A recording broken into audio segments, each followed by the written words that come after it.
Everybody. I know we have a very global audience today, so it might be good morning, it might be good afternoon, or it might be good evening, wherever you are joining us from. And welcome to this webinar on how government can create next generation disbursement schemes. I'm Siobhan Benita. I'm a former senior civil servant in the UK, and I'm delighted to be chairing this webinar on behalf of Global Government Forum and Global Government FinTech. They serve civil servants all around the world, and with our knowledge partner today, Visa. If you missed it at the beginning, just to say we are offering interpretation into Spanish and Portuguese today. So if you would like one of those languages, there should be an interpretation button on your screen. Please press that and then you can select Spanish or Portuguese. In terms of today's topic, government disbursement programs provide support and incentives to billions of people and businesses annually, with estimates putting the total spend by governments at around 1.5% of the entire global economy. The importance of these types of schemes was particularly visible during the coronavirus pandemic, when governments around the world had to deliver payment schemes at speed, often using modern digital technology that had not been used at such scale before. However, new research by Visa and Carney has warned that lessons from these payment schemes risk being lost as governments return to normality after the pandemic and revert to their former methods of payment. So in this webinar, we're going to hear about the research, hear about some of the findings and the recommendations from that. And we're also going to hear from officials in 3 different governments, the perspective of the lessons learned from the pandemic from their point of view, and what is needed to create modern, efficient and responsive disbursement programs in the future. Now, we do have, as I said, a fantastic panel with us here today. So once we've heard, I'm going to introduce them in a minute and they will give us a few opening remarks. But once we've heard from our panel, it's also your opportunity, the audience, to put your question to our great speakers. So you should see somewhere on your screen, there should be a Q&A button. From now, at any point in this webinar, please use that Q&A button to message in your questions, and we'll get through as many of those as we can before the end of this webinar. So in terms of that great panel, first we will hear from Robert Walls, who is Vice President and Head of Products and Digital Solutions at Visa, where he has responsibility for building fit-for-purpose product and payment solutions to support public sector payment needs.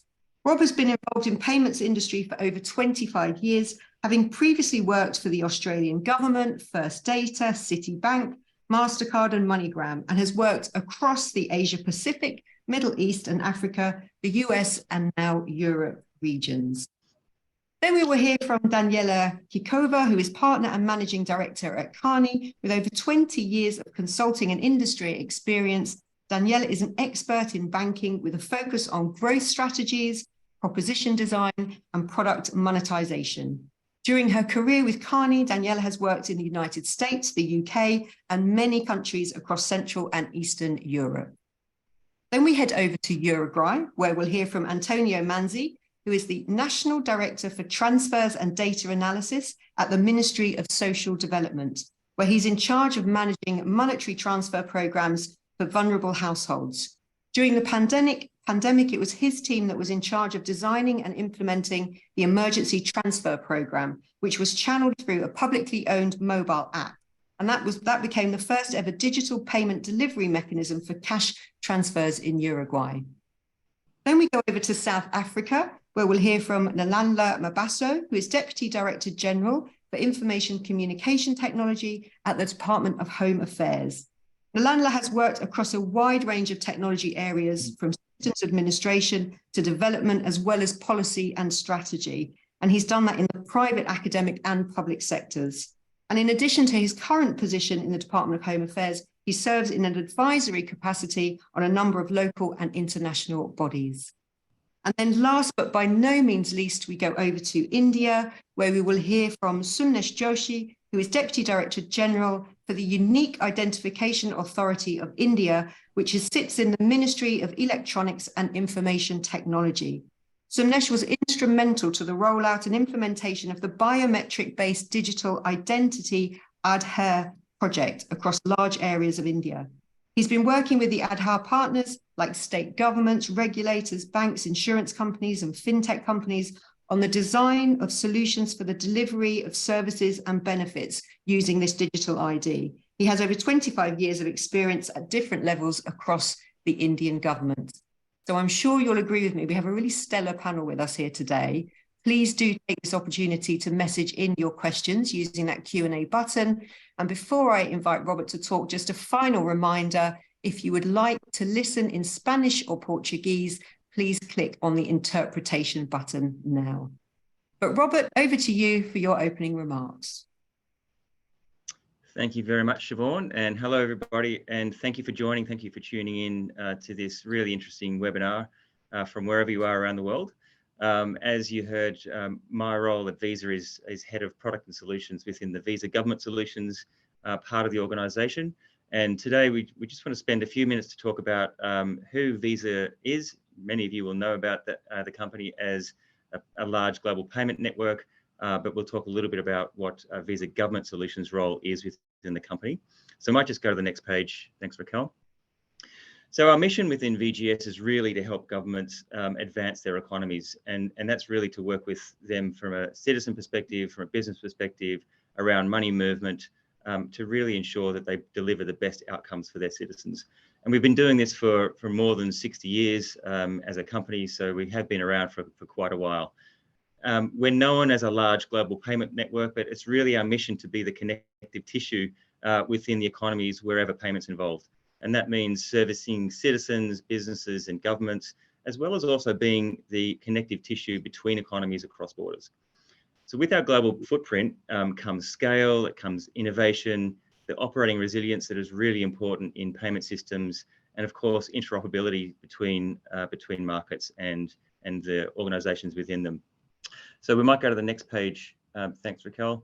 And just a very quick explanation of what Visa Government Solutions does. We're organised within the company specifically to focus on government. We have specialist sales people who have worked for government. They understand the language of government, the missions that you are all pursuing, and they also understand how payments fits into that. So we've got sort of a 5-pillar strategy here within Visa, and these strategic pillars are really organised around the key issues that Visa believes that governments are working on. So the disbursement of social protection and fiscal stimulus programs, and we'll talk about that in more detail today. How to help governments improve or to ensure public finance effectiveness in their government to business payments. How can governments simplify and improve revenue collection, which is so important in these periods where many governments are heavily debt laden.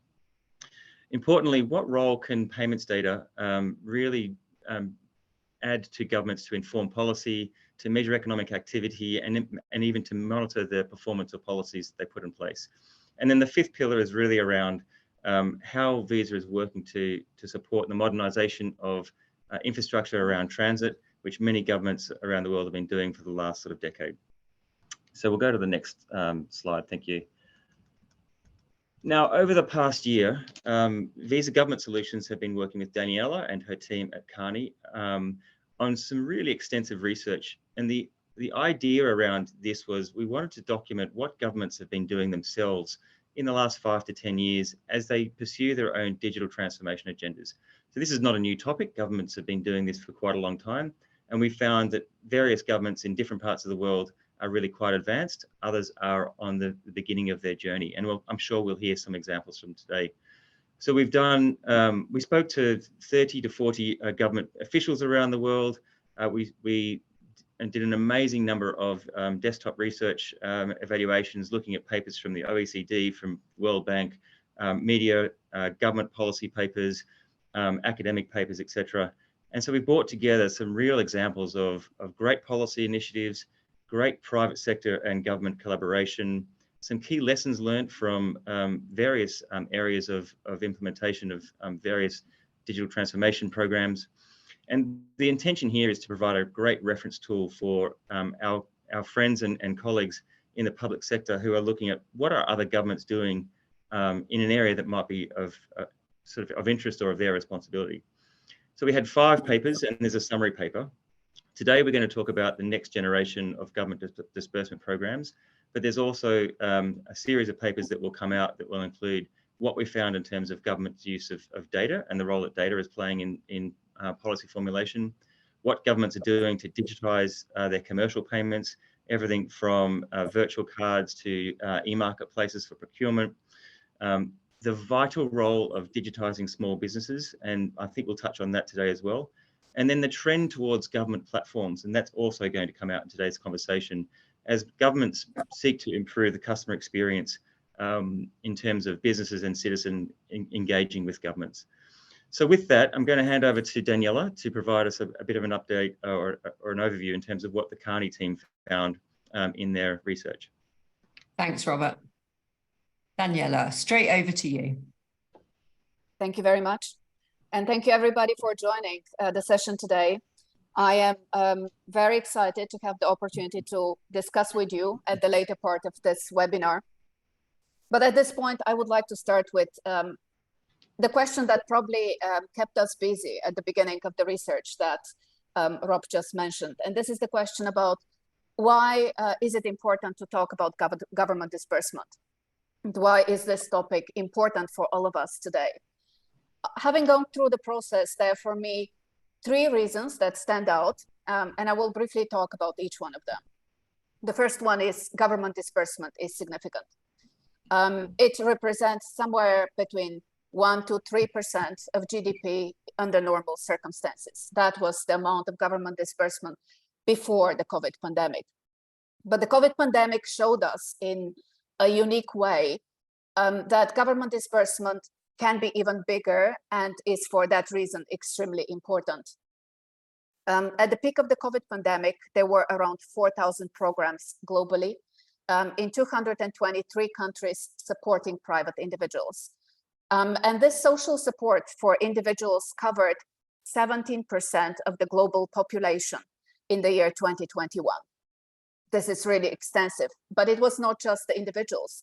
The government disbursement did not stop at supporting private persons. We all know that at the peak of the pandemic, we experienced lockdowns, social distancing, which impacted the economy and companies in a very significant way as well. Especially small and medium-sized enterprises were affected, and governments around the world spent trillions in order to support the global economy. Actually, the number was 13.8 trillion in the year 2021.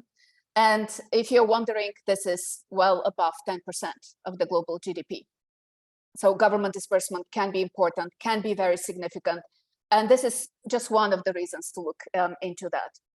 The second important reason for me is that government disbursement can affect and can impact in a significant way inequality and poverty.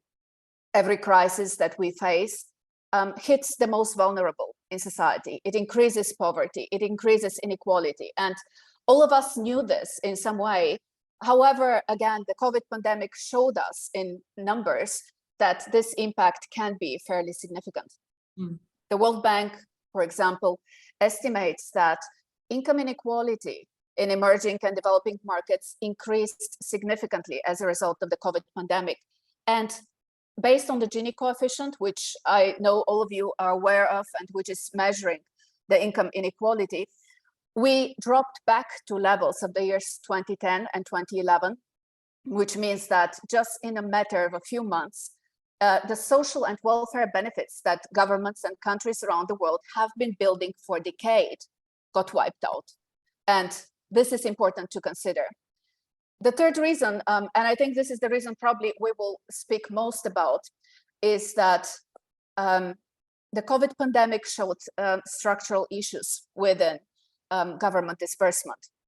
One of the points which was recurring throughout our discussions with public sector officials was the trade-off that many of them experienced between speed and eligibility. There were suddenly an enormous number of people and companies who were crying for help and also deserved help. At the same time, COVID was a crisis like no other. It was difficult to establish the eligibility requirements, to put the thresholds, to decide which individuals are eligible and which not, the same for companies. And it was just the beginning. That was just a starting point. Onboarding then the individuals to those disbursement programs, making sure that the money is reaching the recipients who need them in situations of lockdown, of social distancing, when a lot of those who are located in rural areas or in distant areas of the country could not travel and could not reach the capital city or larger city, was an equally big problem.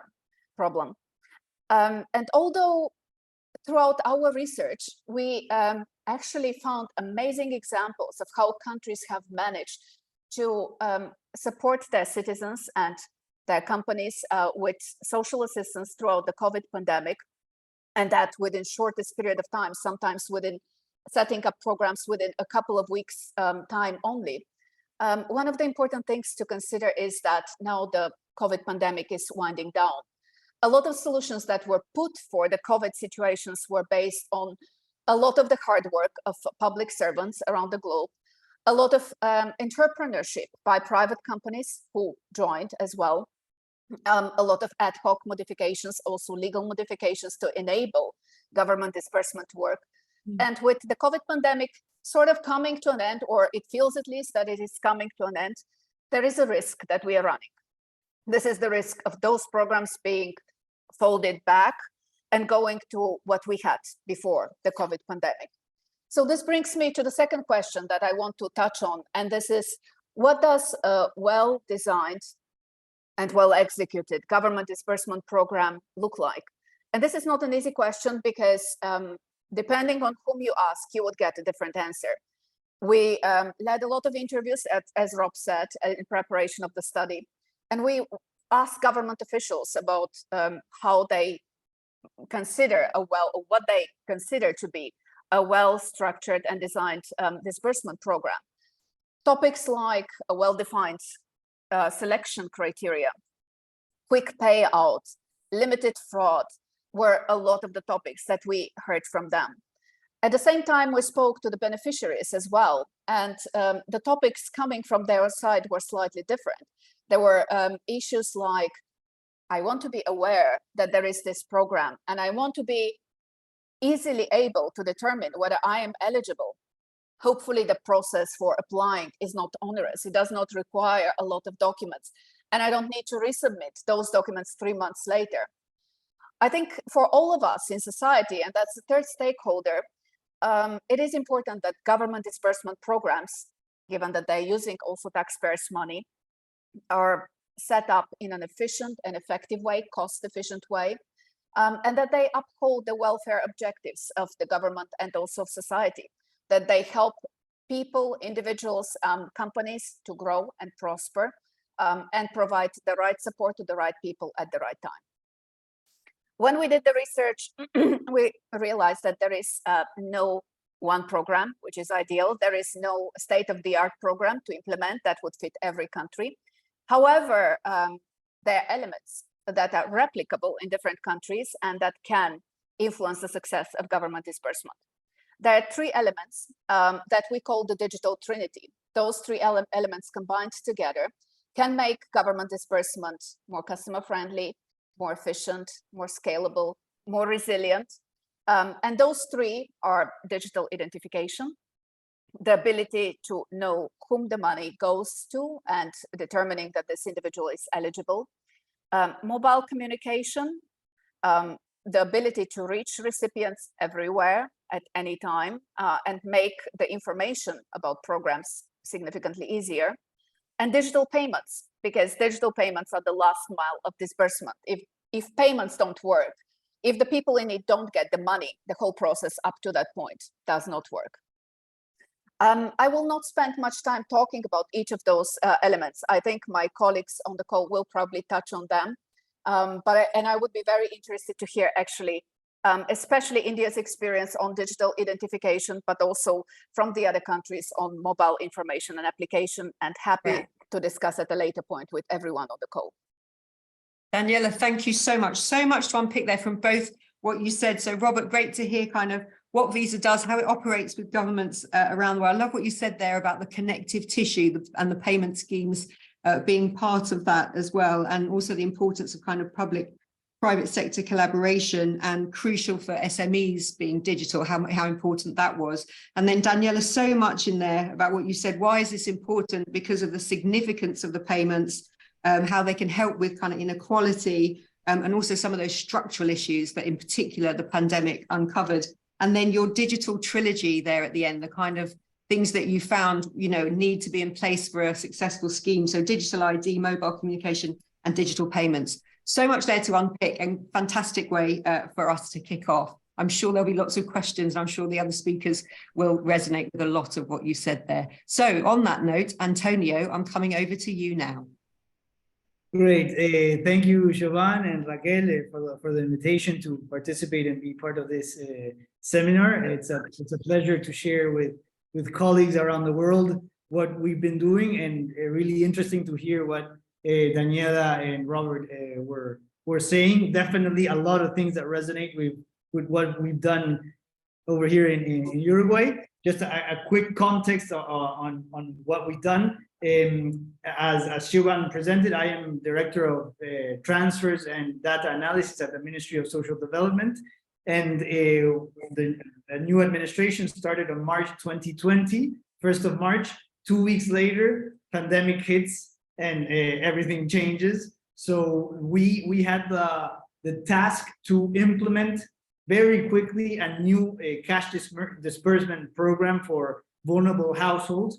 We already had two big cash transfer programs, but they worked through mechanisms such as a plastic debit card. That was one of the programs. And then another program, the largest one, was a mechanism where the people take out the cash in different distribution points around the country. So when we faced the pandemic, there was one large part of the population that were not part of these two programs, either because they hadn't checked their eligibility, or they didn't have children in the household, or different aspects where they were not included. But they were definitely part of the informal sector. And when the economy came to a stop, those people were in need of help. So we had to quickly put out a new cash transfer program that could gather all these people and get them some help.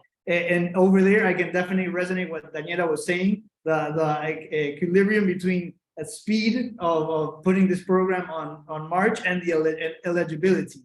So we definitely thought that speed was more important than having a very targeted program that would be specifically focused on those that needed help at that moment. So what we did was we put an online form where people would self-register, and we would use all that administrative data that we already had at the state to check different criterias and define eligibility based on what we already knew of those people asking for assistance. So that was one big aspect that we decided to not ask for documentation or further information, because that would imply people coming to the offices and bringing papers and lowering the implementation, and the whole deal with no physical contact. That was a big thing here as well. So the online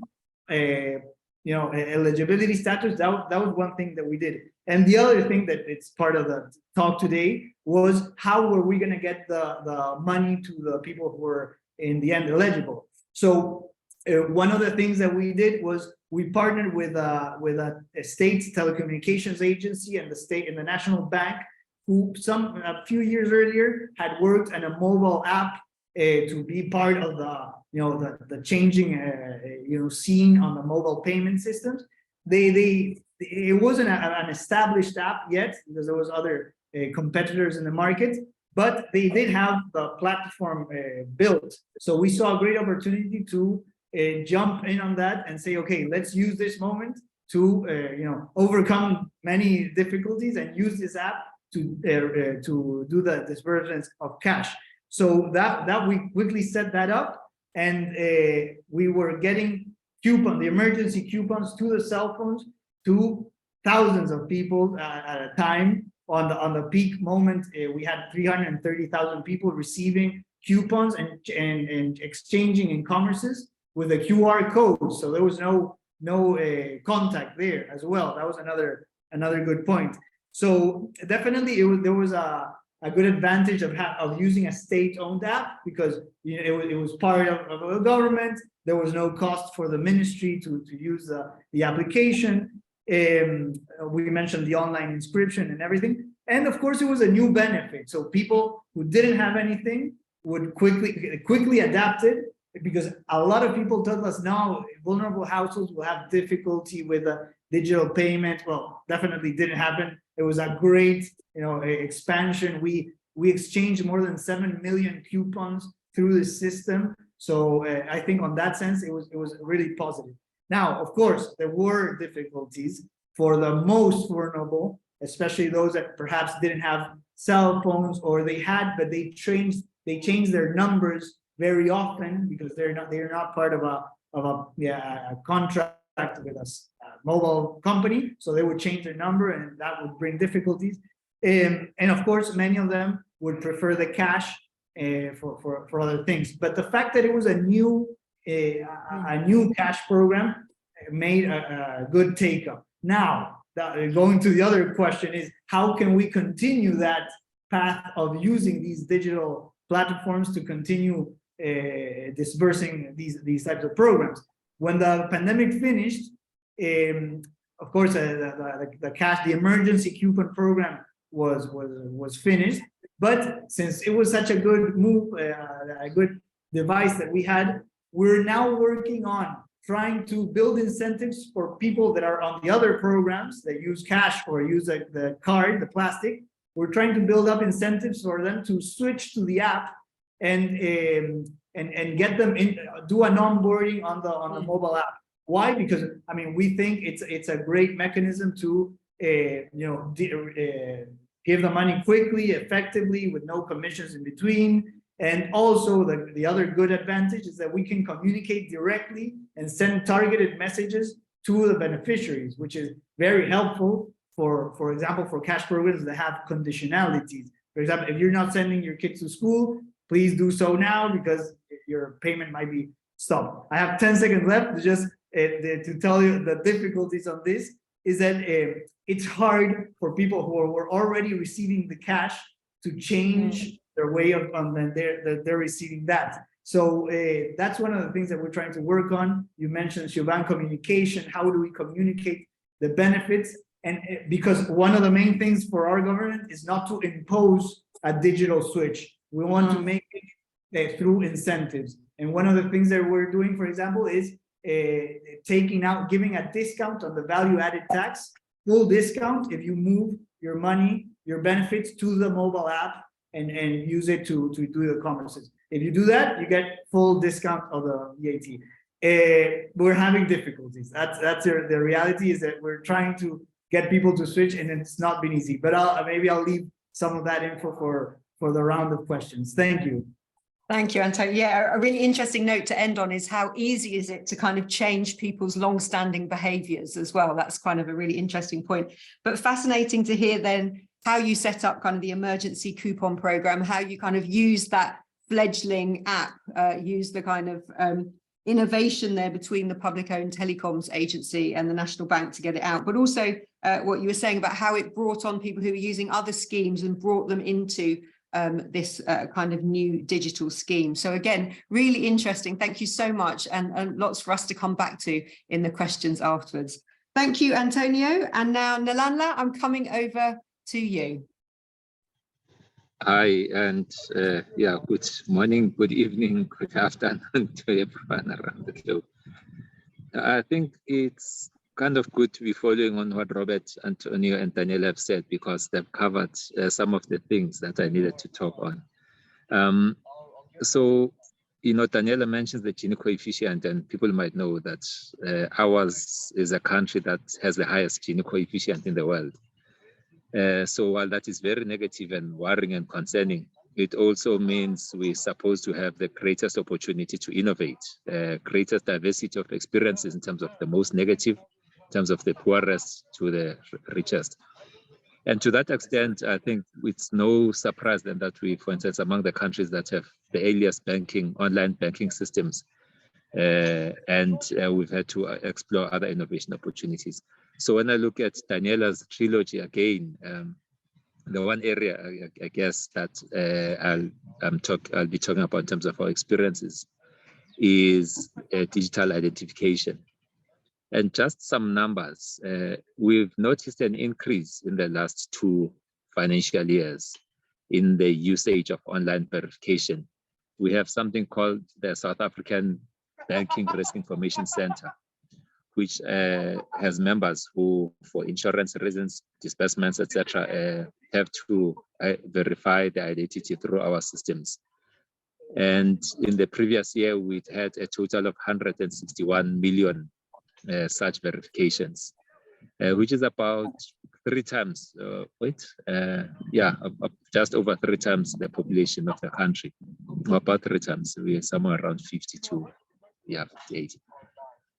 And that number increased to 176 million in the most recent, in the current financial year. And this covers online verification solutions, non-biometric verification, and a number of insurance and pension fund administrators. When Antonio was talking about experiences, it's interesting to us as if he was telling our story as a country. And I wish colleagues from our social development department would have been here to share. But we also ran into some of those problems where we had to introduce, for instance, a basic social security amount to be given to poor people or those who couldn't afford. And so the social development department had to suddenly increase its ability to disperse. Anyway, touching then on some of the issues around future-proofing our technologies, some of the lessons we learned is that we do need to have what we would call disaster-resilient technologies. And this covers, again, one of the trilogies in there is, I think, Daniela talked about mobile communications and being able to reach people. So that's one of the elements in our area. It would be connectivity, being able to provide services through internet connectivity across the country, which is still a bit of a problem. 2, having the right people and the skills, of course.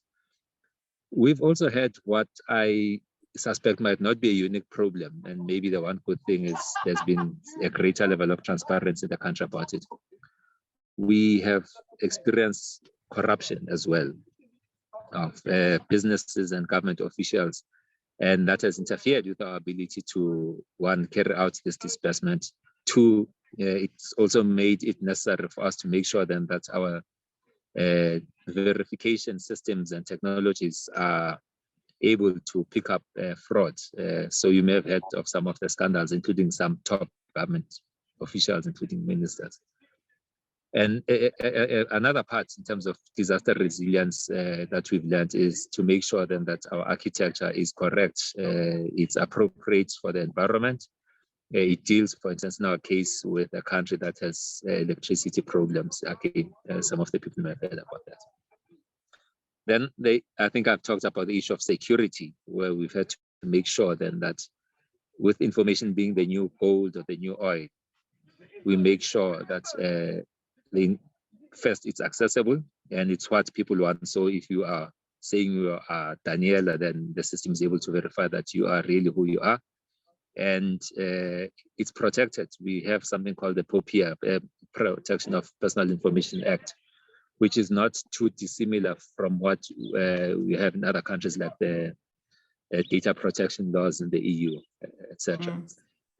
Then I think lastly, I'd like to talk in relation to future-proofing about new ways of doing things. We've had to explore new approaches using something called the e-wallet, for instance, and exploring the usage of technologies like blockchain. I think in terms of data management, the one part is the protection thereof. The other is really appreciating that with new systems, new biometric systems, you have to then deal with how you store it most efficiently, how you protect it, and how you transmit it. So there's been quite a bit of work around data management. Yeah, I think I'll stop at that and maybe can respond to the questions. Thanks. Thank you, Nalala. Again, really, really interesting to hear the perspective from South Africa then. Very remarkable what you said about the increase in kind of digital verification, the uptake of that over the over the last kind of 2 years. And then what you've kind of learnt from the last couple of years, in particular, that need for good connectivity, how to reach people. But also you mentioned something that hasn't yet come up, the importance of skills. So people having the right skills to be able to develop and roll out these programs as well, something that we might come back to as well. How to clamp down on corruption at all levels, whether it's people who are getting the payments, but also people who are in charge of the payment schemes, a really tricky issue there. And then some of the issues I think that other countries will have kind of sympathy with, getting the infrastructure right. For example, if you have kind of disruptions in your energy supply, for example, needing to take all of that on board. And going forward, I love what you said there about information being the kind of the new gold, the new oil. So it has to be reliable, accurate and secure going forward. So a really nice way to put it there. Thank you so much, Lalala. And then finally, but not least at all, we're going over to India. Over to you, Sumnesh. Yeah. So hi, everyone. So I heard all the speakers. Maybe India has launched the world's largest digital identity program. So I think everyone might be aware about the United Nations Sustainable Development Goal 16.1, that we have to provide a legal identity by 2030 to everyone. So in any disbursement program or any delivery of the social protection schemes, first thing, of course, everyone has agreed that the identification of the beneficiary. And now for the identification of the beneficiary, you require identity. If someone is not having the legal identity, they are anyway out of the system.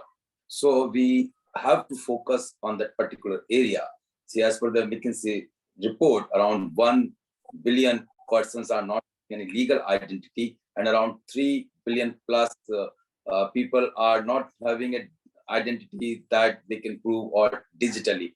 So we have to work in unison to provide first digital identity. So in India, all 1.3 billion, we have provided a digital identity, which is biometric linked and unique identity. The idea is now we are using this identity for making the disbursement. And this is the unique thing that all other countries are looking forward to emulate the same thing. See, for disbursement, of course, you require financial inclusion. You require the bank account. Now, bank account requires some eligibility document. So what we have done, first, we have provided this legal digital identity. Then under one ambitious program that our Pradhan Mantri, that is Prime Minister scheme to open the bank account, we started program in 2014, and around 460 million plus bank accounts we have opened using this Aadhaar, that is digital identity. Because Aadhaar one can use for KYC, that is know your customer, electronically know your customer. So by giving your this digital identity number and one of the biometric attribute, whether it's iris or the biometric, the data is fetched from our system and bank account is getting opened instantly. Because when we showcase this program to other countries, diplomats, so they are really amazed that how the bank accounts are opening in India. Now, another thing is that when we make disbursement, so in any government, when we want to give the disbursement, we need to have the bank accounts, right? And sometimes the bank account is getting changed. Then again, beneficiary has to update the bank account. No, this bank account is closed. Please update my new bank account. So it's sometimes it's creates gap in the disbursement. And maybe if bank account is closed or the dormant, the benefit is again coming back to the government. So in India, the government is using this digital identity number Aadhaar as a financial address also. because we are having a separate entity called National Payment Corporation of India, NPCI, which is maintaining a mapper, that is digital identity Aadhaar number versus a bank, the bank name in which the this digital identity is having a bank account. So it's a beneficiary's will. Today he's with X bank, tomorrow he or she with the Y bank. So simply they have to ask Y bank, please update the mapper. So as far as the government is concerned, we are distributing the money to the digital identity. So it is automatically reaching to the bank account of the beneficiary. This is the best part. We call it the Aadhaar payment bridge. Now, even we have given the disbursement. Now the next question comes, it's a digital money and it has gone to the bank account. Now, how the beneficiary can use that money? They require something to withdraw the money in the cash, because it's not everything is digital as on date. They require the cash. And if the banking system is far away, 50 kilometers, 60 kilometers, again, it's create a problem. So again, we solve this issue using Aadhaar enabled payment system. So all the banking micro ATMs, which are working in the remotest of the country, they are using Aadhaar enabled payment system. So they are distributing the cash with the authentication of the Aadhaar, biometric authentication. So we are tackling this problem through the APS. So everyone is able to get the cash. Now, you said that's the next generation. So what we are doing, based on this Aadhaar, bank accounts have opened. Now on the banking system, we have come out, this NPCI has come out with a unified payment interface. This is really got globally acclaimed that around 6 billion plus transactions we are doing on this UPI platform. So using Aadhaar, bank accounts are open. Now everything is linked with the bank account, and then using the QR code, everything, all the banking transactions are taking place. So the beneficiary receive the benefit, but they are able to use the digital money in a digital form, maybe whether the grocery store or a very small vegetable hawker, and everyone is very small, the 10 rupees also and 5 rupees also, they are accepting through the QR code, because government is subsidizing, incentivizing the adoption of this UPI. So the problem of identification of the beneficiary, then beneficiary is the intended beneficiary. So I will give one example of the use case in the ration card system, that is in the food coupon, other country call it. We are providing the subsidized food grains to the below poverty line people. Now, suppose we have identified the beneficiary. Now we have the number of those beneficiaries, that is the digital identity number, Aadhaar. Now, whether the same person or beneficiary is getting the subsidized grain or not, we are authenticating that beneficiary at the public distribution shop. So shop owner has to authenticate that person that he is the same beneficiary who has come to take the benefit. So this is how we are ensuring that there is no gap. And another part, that many ghost beneficiaries, duplicate beneficiaries in the system, all across system, across the globe. Maybe any government scheme may have, some leakage in form of the ghost and duplicate. But using this Aadhaar digital identity, we are able to remove all those duplicate ghosts. Only intended beneficiaries are getting the benefit, and we have saved around $26 billion. It's estimated saving $26 billion. So this is how we are ensuring this disbursement scheme. Maybe I will speak about one more use case in detail in the subsequent talk. My time is over, so I'll stop here. Sumnesh, thank you so much. I mean, every time I hear about the Aadhaar from India, I'm just blown away by the scale of what you have achieved in India. When you talk about 1.3 billion people, getting this unique digital ID, and just, to put that into perspective, there are some countries, for example, in the UK, where we don't have a digital ID at all, where we're struggling to get a digital ID in place. So really, really quite remarkable what you've achieved there. And then interesting to hear how you're now developing that and evolving it, as you say, for better authentication of kind of the beneficiaries, but also that using the kind of local systems to disperse as well, the payments, and also that use of digital payments now through the QR code. So really building the remarkable foundation that you have.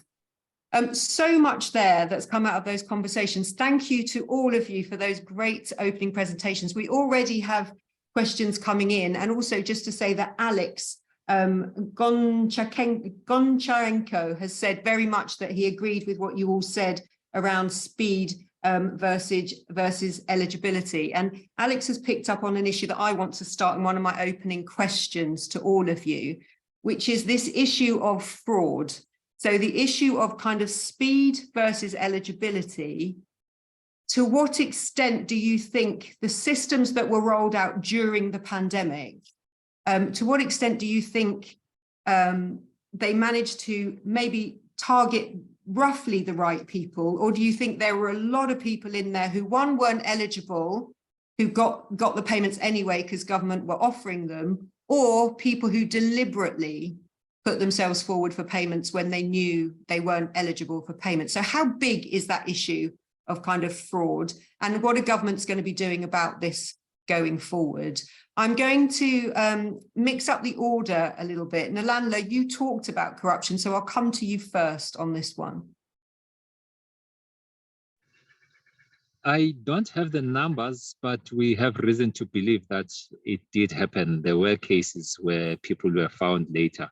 Actually, what I like about the question is that it shows, it allowed us, in fact, to demonstrate the success of the verification system. So one of the things I didn't talk about that happened during this period is that as we were making the mistakes, and in this case, catching out some of the fraudsters, we were then finding new ways of doing things. And one of that was involving better ways of integrating. So in this case, it would be integrating the systems at the Department of Home Affairs with the systems at the Department of Social Development, and for that matter, the systems of the Road Traffic Management Corporation, because you may find that someone else is having to authenticate themselves while they're paying traffic fines.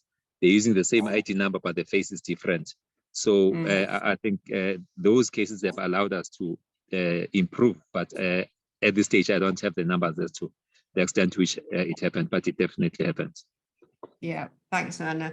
Sumnesh, I'm going to come back to you because on this same issue of fraud, because you've said the use of kind of biometrics and this unique identifier has saved you 26 billion. Do you think there is still, though, kind of not fraud maybe, but do you think there are still people receiving payments who shouldn't be receiving them in India? Yeah, see, there are many, frauds, and there are people who are always, try to game your system anyhow, right? They are trying, so it's a war. But with this biometric linked identity, we are, to a larger extent, we are able to stop this wrong disbursement and the identification of the beneficiary. Only issue is with respect to the identification. So maybe that digital identity is not coming to the way. Suppose one government department say this particular Aadhaar number is my beneficiary. Maybe he or she is not a beneficiary, but there's other parameters to find out. So for that also, many state governments are working toward dynamic social registries. So why a beneficiary will apply for a benefit that I am eligible for? So government is serving all the parameters. So for example, in the dynamic social registry, they have the suppose income level. Now they know this person is a farmer. Maybe he's doing the farming of the cotton. Now suppose in future they require to give some subsidy to the cotton farmers. So they have the data. So they immediately disburse. So in the COVID time, because we were able to do better as compared to other countries because we were having the farmers' Aadhaar number. So immediately we transferred the money to the needy people in the COVID time in no time. So that, we have overcome this pandemic situation by providing the social protection scheme. But yes, for fraud, maybe sometimes, the people are giving the other person's Aadhaar number system, but we are verifying using the biometric. So ultimately, if it's not verified, we are going to remove that from the system. Yeah. Thanks, Sumnesh. And Antonio, similarly with you, I was struck what you said, that you took a deliberate decision to go for dispersing, as many as possible rather than targeting. The speed was more important than the eligibility. Have you done any assessment in Uruguay of how many people you think you paid who maybe didn't need the support? Well, we did have an external audit that revised the databases and defined according to eligibility, see if there were any inconsistencies.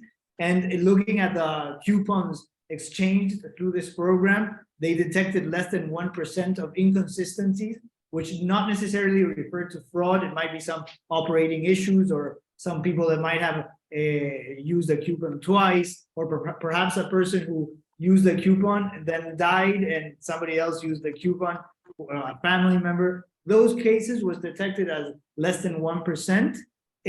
So I don't think for us, it wasn't so much an issue of fraud, because the eligibility was, we defined according to administrative data. So we knew by the ID number who could do it or who couldn't. We did have perhaps some issue with a cell phone. Sometimes maybe you put the cell phone wrong and somebody else would receive the coupon, but it wasn't a major issue. What we know that there's some margin that could have happened is on the definition of eligibility, because with our criteria we were quite wide on that. So you could have somebody that might meet the criteria but didn't actually need the help. Yeah. For example, if you were a university student who doesn't have any social assistance, you're not in employment, you don't receive any other social benefits, etc., but you live with your parents and you're out of the system, but you don't need the help, you eventually could have do it and get the benefit. But what we did do is a characterization of those beneficiaries and compared to other historical information and administrative data. And what we found was that more than 85% had at some point been through the ministry or one of their programs, or had some interaction with the Ministry of Social Development. So they weren't completely away from our audience. And then we also did on a very special exchange was with a clearing company, Equifax.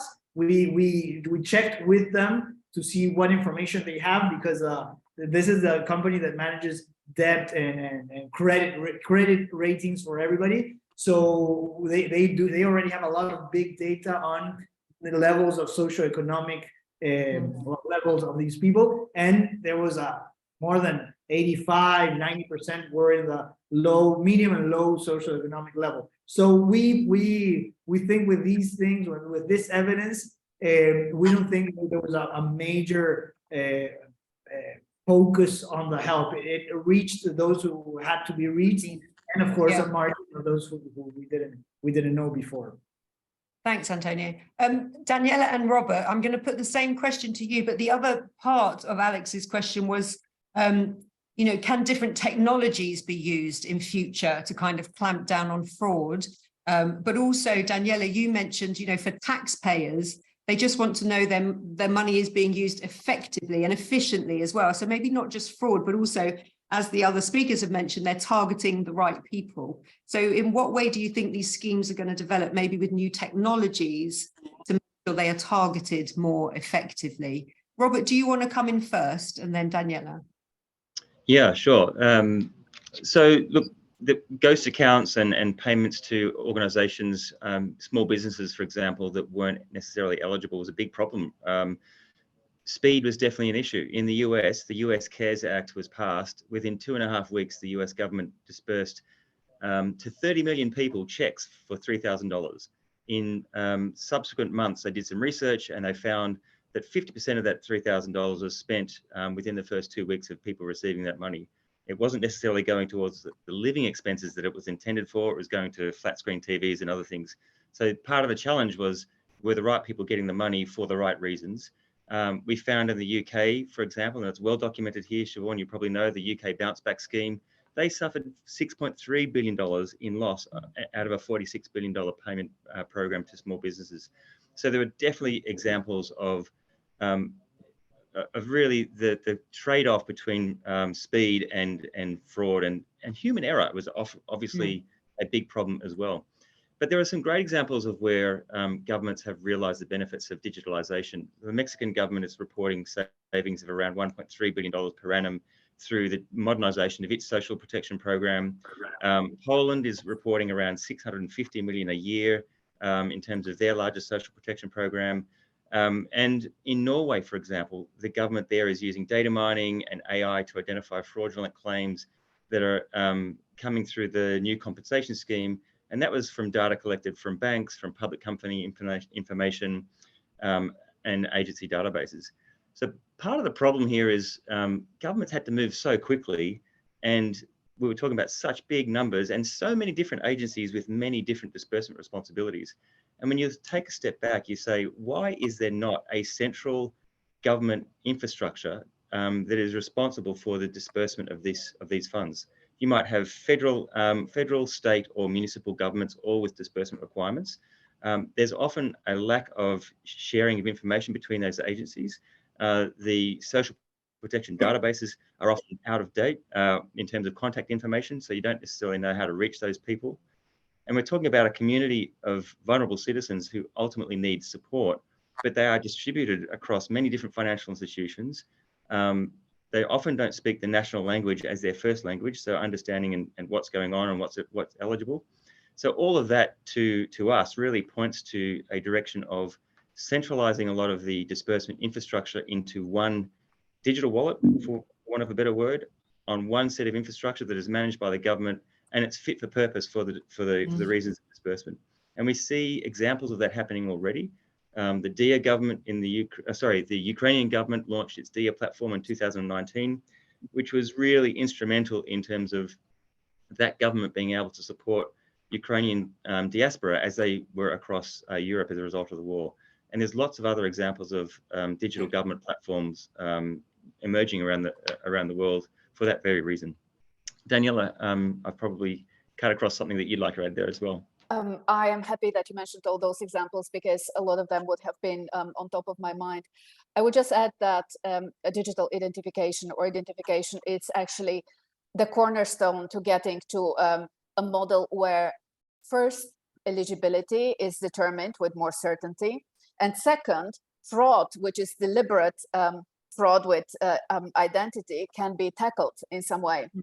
And we have seen that a number of countries that have digital ID have had a little bit of an easier way during the COVID pandemic. I mean, we heard from India, but India is not the only country that tried this way. The reason is that digital ID is easier to link also to other government databases, for example, tax records of the individual, social registry, social housing registries. There is a lot of information sometimes that governments have about individuals, but as Rob emphasized, those are dispersed and very often not connected because of the different responsibilities that different government agencies have.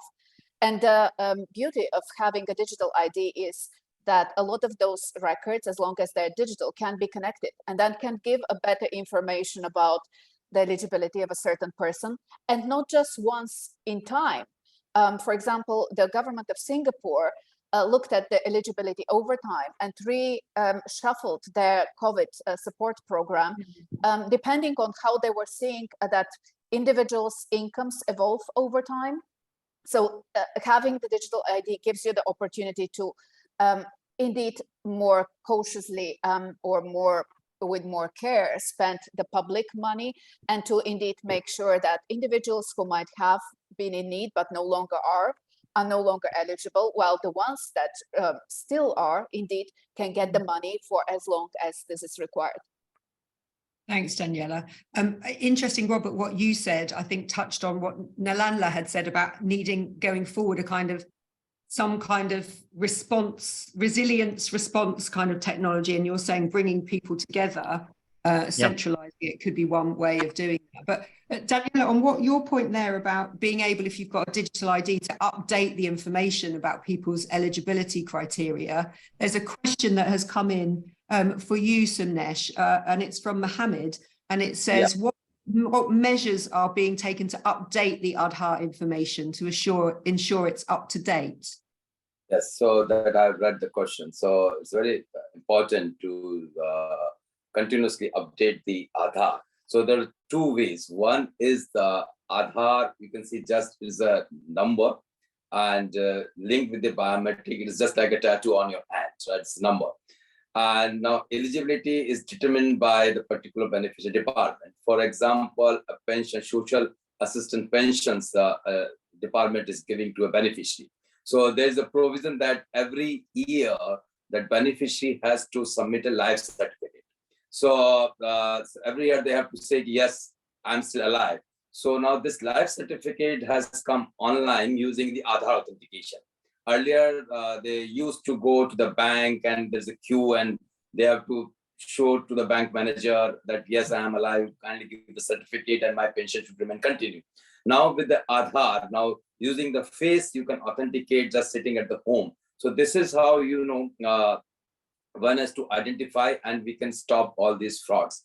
And with respect to updation of the Aadhaar, because many services are linked with the Aadhaar, so it is in the interest of the beneficiary to update the current address to get the Aadhaar updated.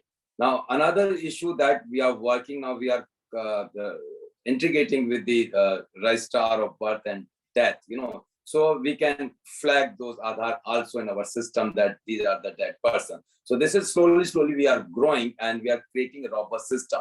And here I would like to just touch, maybe it's not directly linked with this question, that when we use, as Daniela said, when we use the digital identity for the disbursement of the many schemes, we are interlinking the scheme. So one of the important things one has to keep in the mind, the security of the data and the privacy of the data. I think someone has mentioned about the data protection law and data privacy law also. So that one has to inbuild the consent-driven architecture also. So whatever we are doing across the system, it has to be with the consent. And I think you are well aware in the UK, because of that, when this program was launched, it was scrapped because 70 plus variables were collected. Yeah, absolutely. It will be fascinating, I think, over the coming years, how countries with a digital ID and those without a digital ID are going to, the difference, I think, is going to get bigger and bigger in terms of service delivery. It's going to be really interesting to watch. It'll be interesting to see after today's vote in the European Parliament, where 55-8 have voted in favour for the digital ID for the European Union. See what the UK sort of does as a result of that. Yeah, and then the challenge comes back to communicating that to all of the citizens. Yeah, absolutely. Yeah. I can't see how fast the time is going, so we've probably only got time for one more round of questions. I'm going to take Ben's question that's come in. I also wanted to mention, we had a question in advance from Jeff Hogan, but that was about the importance of kind of post-disbursement tracking. And I think we've covered that in the conversation around to what extent do you think you have been kind of targeting correctly. But I think what you've all said is there's probably more work to be done on that, but you have done some of that kind of auditing and tracking. But Ben's question is one of this issue of reverting to kind of normal ways of doing things. And what he's asked is, during COVID, it was clear that many government schemes were able to work directly with technology suppliers to create tech adoption. But since the end of COVID, it seems we are back to same slow and bureaucratic procurement procedures that don't allow for kind of speedy innovation. So I want your thoughts on that. Are we going backwards in terms of losing that speed maybe of collaboration and procurement? And then also, if you would like to just touch on that issue of skills, because I think that's a really important issue that Nalanla brought up, is do we have the right skills in the civil service to be able to roll out these schemes with new digital technologies and the management of data and everything that we have covered? So please feel free to answer one or either of those: skills in the civil service, and are we going backwards on kind of getting too much bureaucracy back into the system? Antonio, I'm going to start with you on this round. Great, thank you. This one is a more difficult question. I think, there's definitely, with regards to the cash disbursement programs, there's a big change in how things are being done, or how things were done during the pandemic. And for us, for many civil servants that have been part of these other more traditional cash disbursement programs, it was a big switch for those to be working with databases and working with more than anything with IT and the developers, web developers and all that. So that was a big learning curve that we had to carry out.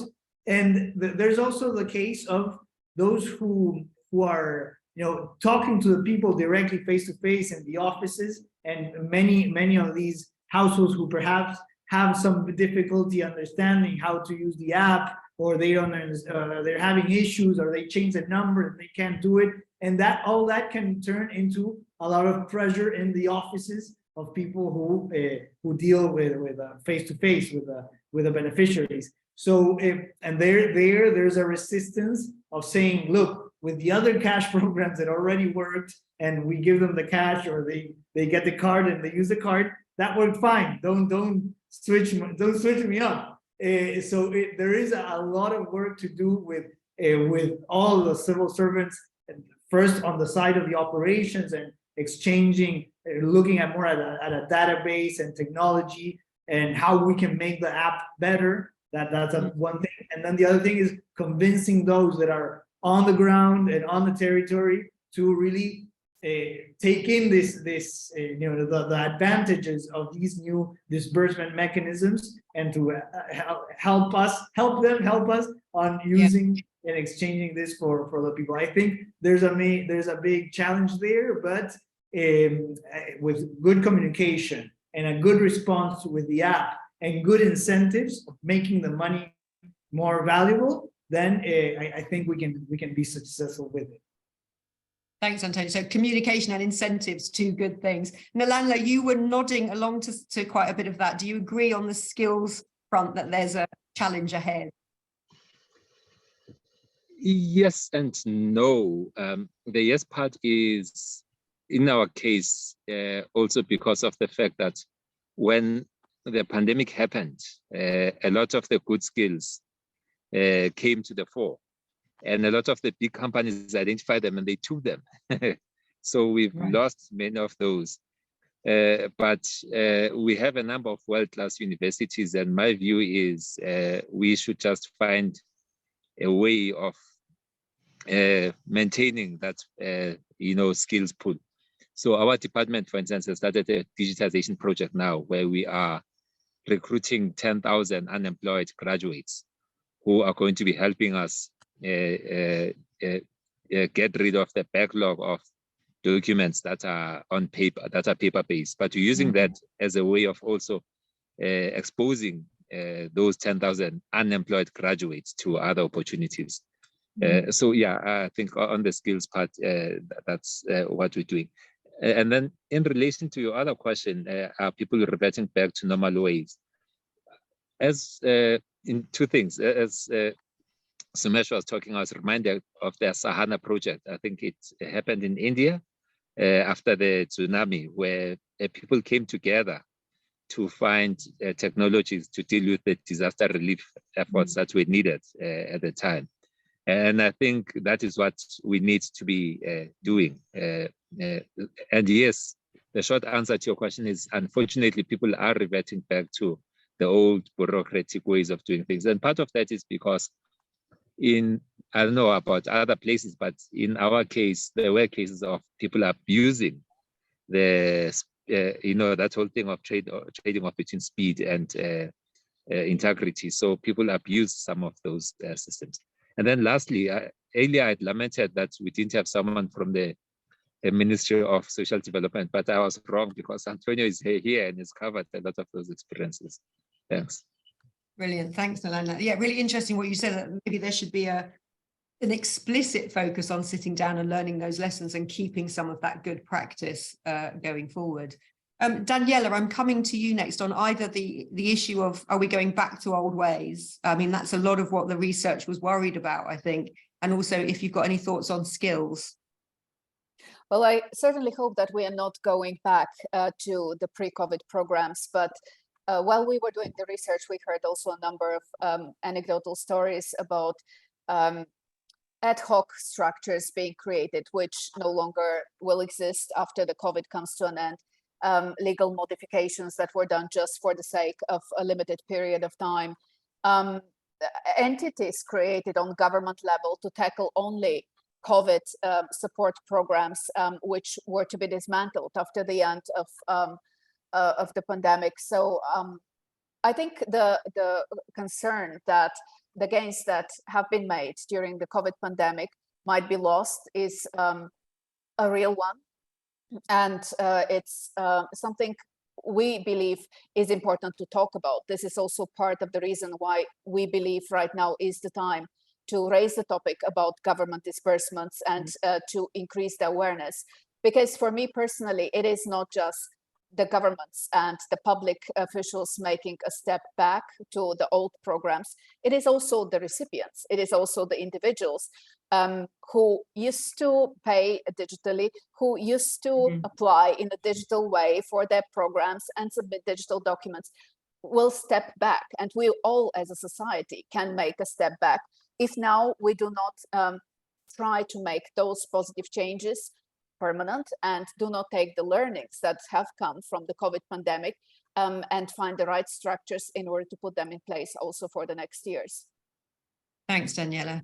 Sumnesh, your thoughts on skills, but also I saw you nodding at some of what Daniela said, that it might not just be governments, it might be citizens as well who maybe revert to old ways of behaviors. Is that something you're worried about? Yeah, but say here, our take is we are not going backwards anyway, with respect to the resident perspective, beneficiary perspective, or the bureaucracy perspective. Even before pandemic, when the government of India launched demonetization, from that moment, we have started embracing the digital payments. Initially, no one is taking even the master visa cards also, but many now point of presence, they have started using the cards, and then all the wallets, the Paytm, etc., and Amazon Pay. So all these wallet companies. So now, and then UPI, and in the COVID era, it is really exponential growth. So now the UPI we term as digital public good infrastructure. All WhatsApp Pay, Google Pay, PayPal, everything's working on the same platform and doing the 6 billion transaction. So we are upgrading our skills, and even the resident is now trying to make all the digitally payment and embracing all those digital goods. And the best part is now we have the data of the beneficiaries, right? So there's no need to reinvent the wheel.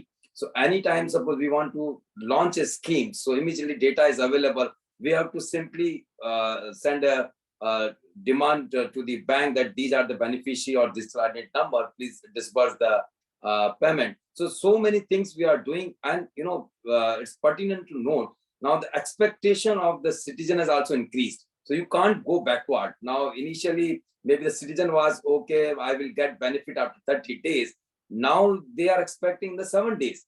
And because of the digital literacy, they are able to file the grievance, and they are able to tell the government that I have not received the benefits. Who is behind that? And with the technological, architecture in place, so we are going ahead. And one last example I will give. In the pandemic time, this COVID platform to vaccinate the Indians and issue a digitally signed certificate on the Aadhaar platform, they have created. And now it's not only the pandemic time, now we are upgrading it. Now the National Health Authority has come up with this Ayushman Bharat and the Health ID. So we are going forward. So there's no inertia at all. And we are progressing on that. Thanks, Sumnesh. I mean, a great way for you to end there with this really positive vision of there's no going back, I think, from India here. You've got this digital architecture in place. And as you say, the citizens' expectations, I think, are going to force government to keep going and keep meeting the expectations that they've now got. Really optimistic view there going forward. Robert, we started with you. I'm going to come to you for your final thoughts, maybe on either of those questions, but anything that you've kind of heard today in terms of kind of takeaway messages from our conversation. Thanks, Siobhan. And I would absolutely agree with what Sumnesh was saying. There is no going back. And I'm really confident that governments are around the world, regardless of what stage of their digital transformation journey, they're all moving in the same direction. They are all trying to improve efficiency of how government delivers its service obligations. Sumnesh's comments around citizens are already moving ahead in their digital lives. We all are. We all have digital experiences, large or small. Everyone's using mobile phones differently. So you have to understand that is an impact on how they expect to engage with government. We are talking to governments in all parts of the world around digital transformation. In LAC, there are digital wallets being considered by multiple governments down there. We know in Africa, similar things with central banks looking at CBDC and other sort of digital identification initiatives. The European Union put $760 billion on the table in 2021 for European governments to accelerate digital initiatives. And digital wallets are a big part of what's going on there as well. So digital ID is at the foundation of it all. We've heard that many times today. It's going to help citizens and businesses just make interacting with governments better. Digital payments and digital communications is really critical. So I think the next sort of, and this stuff doesn't happen in a short period of time. When you even look back at the Aadhaar program was launched, I think, Samnesh, in 2016. So it takes a little while to scale. This stuff. 2009 we started. So 2009. Okay, so there you go. First, but we gave in 2010. 2010, and it requires real commitment and leadership from the very top of government. It requires the framework to embrace not only the technology but customer outcomes and some legal issues. It requires a sort of time-based roadmap that can be easily sort of identified by the people who have to build it and administer it, and celebrate the successes along the way. Because if you try and set a too long a time frame to build something and then declare success at the end of it, people lose interest. So this is a journey, and I think a lot of governments are already recognizing what they need to do. So I'm very optimistic about the future here.